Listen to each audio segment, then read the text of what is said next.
راځي هسې یګان داسې کور په نښه سي ورته راځي نور داسې عام خاص چاپې نشته چې داسې هغه مخکې به یې چاپې لګولې نو موږ خو دا کوشش کوو چې یاره اوس ووځو عزت په خوندي کړو موږ خو چې له هغه ځای هم راوتي یو عزت هم را بچاو کړی ده او چې له دې ځای هم وځو چې عزت خوندي کړو دا 40-45 کاله دغه خلکو په دغه ځای کې دغه سن مزدوري یې کړې وه هغه ټوله دغلته پرته ده هلته ځایونه د خلکو نشته کورونه یې نشته او که د چا ځایونه شته هم د هغوی آبادیان یې نه لري د موږ کاروبار ټول خراب ده اوس فعلا چې چا سره هم لیندین و هغه خلک درته پیسې هم داسې خاص نه درته درکوي او چې چا نه سودا اخلي هغه نغدې پیسې غواړي نه یې پریشانه د موږ پیدایش د دې ځای ده زموږ بچي د دې ځای پیدایش دي چې یو انسان په یو ځای کې رالوی شي غټ شي او هغه ته سبا ته وویل د دې ځای نه ځه نو هغه به پریشانه نه وي نو څه به وي. سلامونه او نیکې هیلې درنو دوستانو څنګه چې 13 جون په رانږدې کېدو دی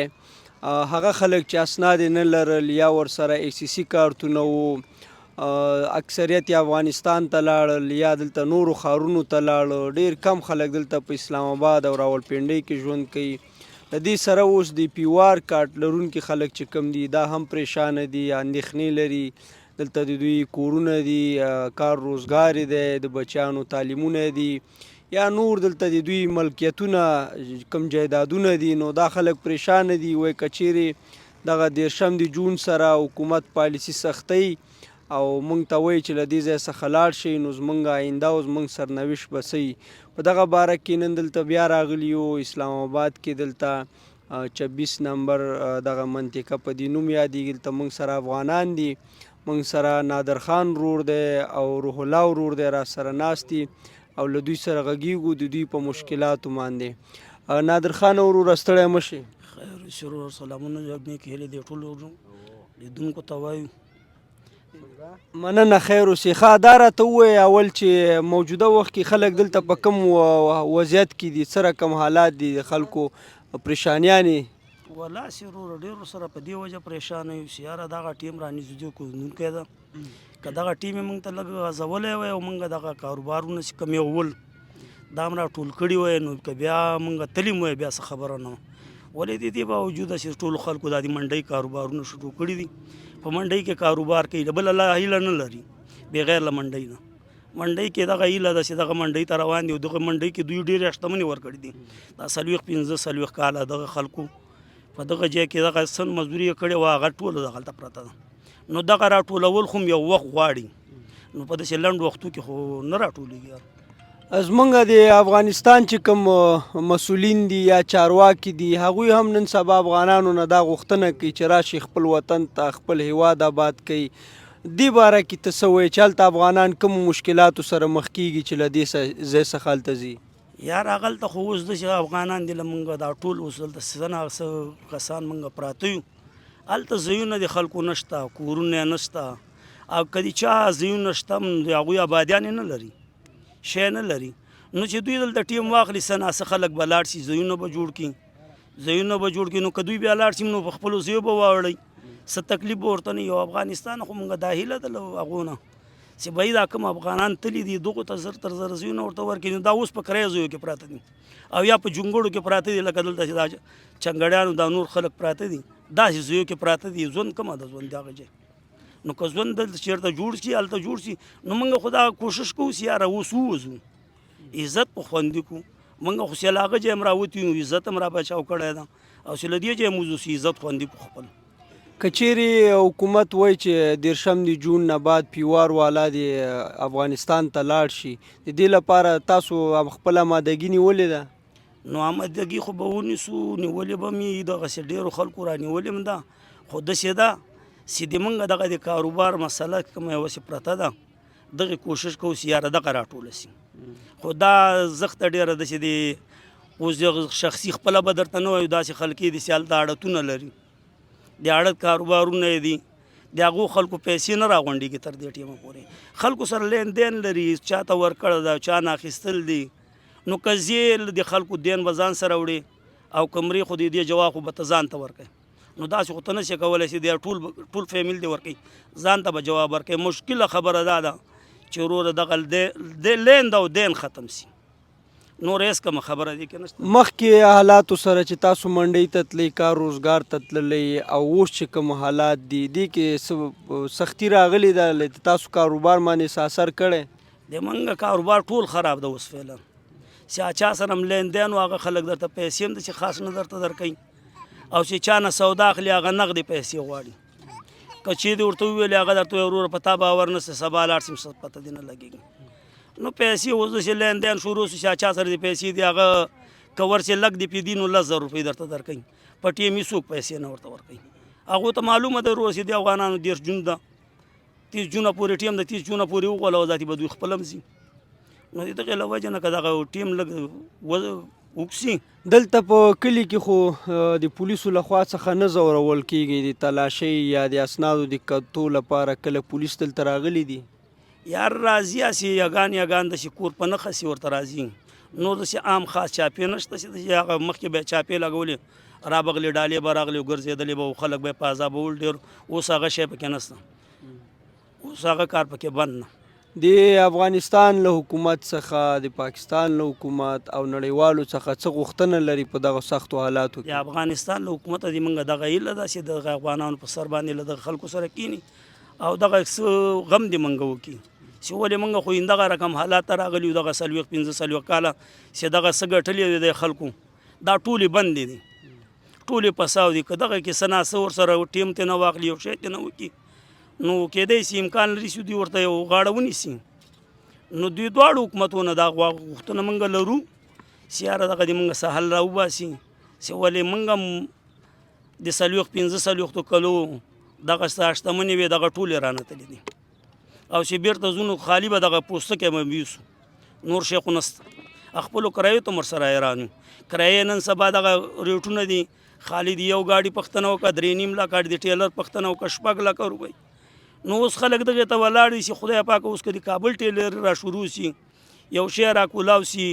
یو کیره را شروع سي یو بل کار را کولاو سي سیاره یو گاډی ماډی را ورسیږي او له دې خوا نه کوم زره ارزانه لاړ سي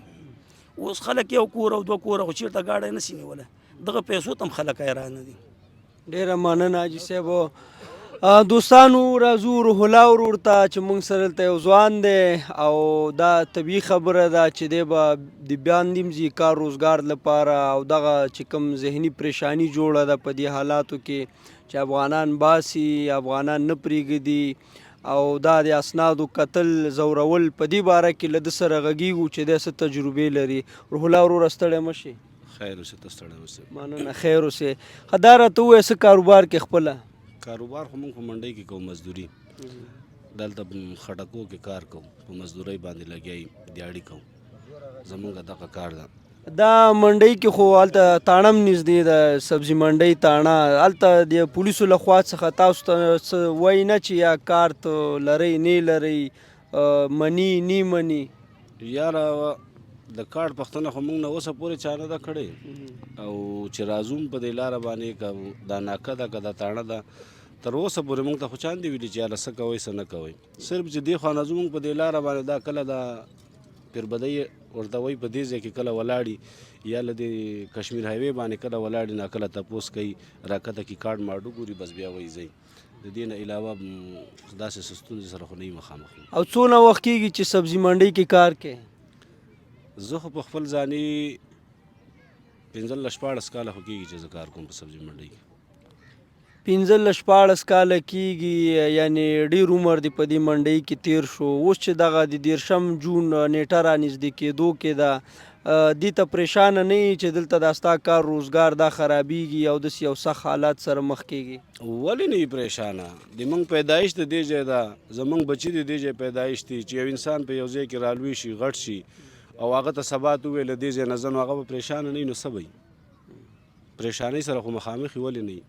اوس موږ ته د افغانستان د حکومت وخت هم پکې نه ده تېر کړی پته موږ ته نشته ده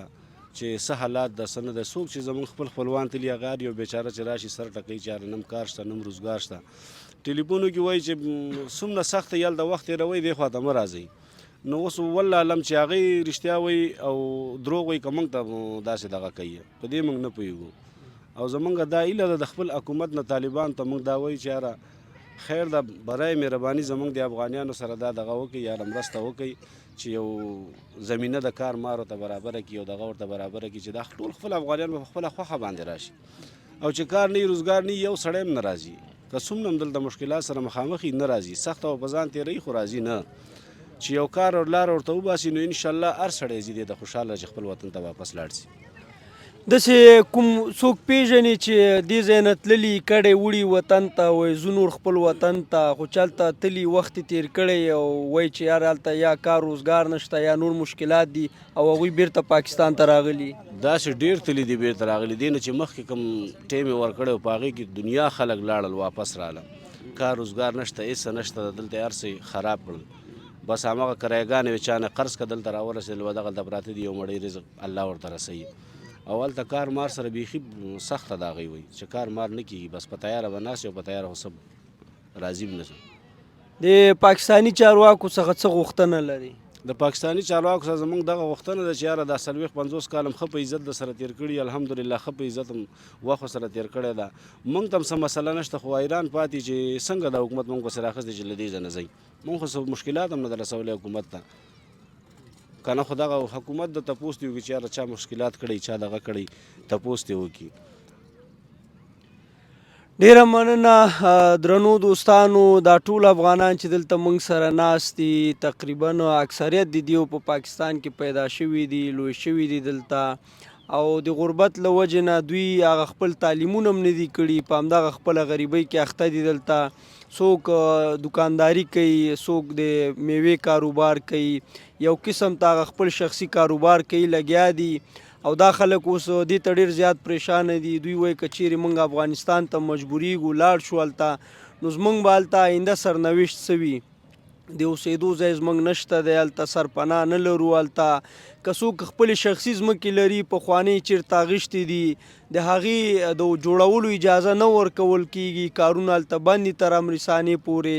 د ماشومانو چې کومې نجونې دي دلته اکثریت د افغان مهاجرین چې کوم دي هغوی وایي هلته د نجونو تعلیمونه هلته بند دي سختي ده پې نور داسې ډېر خلک ځینې شخصي دښمنیان هم هلته لري او د کار روزګار د نشتون له وجې نه زموږ ځوانان بیرته مجبوریږي هغه ایران ته ترکیه ته هغه اروپا ته ځي په قاچاقي لارو چې هلته بیا څوک زندان ته ځي څوک په اوبو کې ډوبیږي او څوک د قاچاقبرو له لاسه هلته خپل ژوند له لاسه ورکوي نو د دې ټولو همدغه یو غوښتنه ده چې څنګه دوی دا تېر 40 کاله دلته په پوره امنه توګه خپل ژوند کړی دی حکومت د دواړو هیوادونو چارواکي سره کینی او د دغه دواړو هیوادونو په منځ کې ډیره اوږده پوله ده د دې پولې دواړو خواو ته دوه ولسونه ژوند کوي د دوی په منځ کې دلته رشتهداریانې شوي دي د دوی فرهنګ ژبه مذهب دا یو دي سره نو که چیرې دواړه هیوادونه غواړي چې په آینده کې ښې اړیکې سره ولري باید دا ولسونه ښه وخت سره تیر کړي او د دوی همدغه غوښتنه ده چې په قانوني توګه دوی ته اجازه ورکړي تر څو دلته خپل ژوند ته په ارامه فضا کې ادامه ورکړي او چې کله په خپل هیواد کې حالات برابر شول دوی به بیرته په خپله خوښه خپل هیواد ته ستانه شي. ډیره مننه.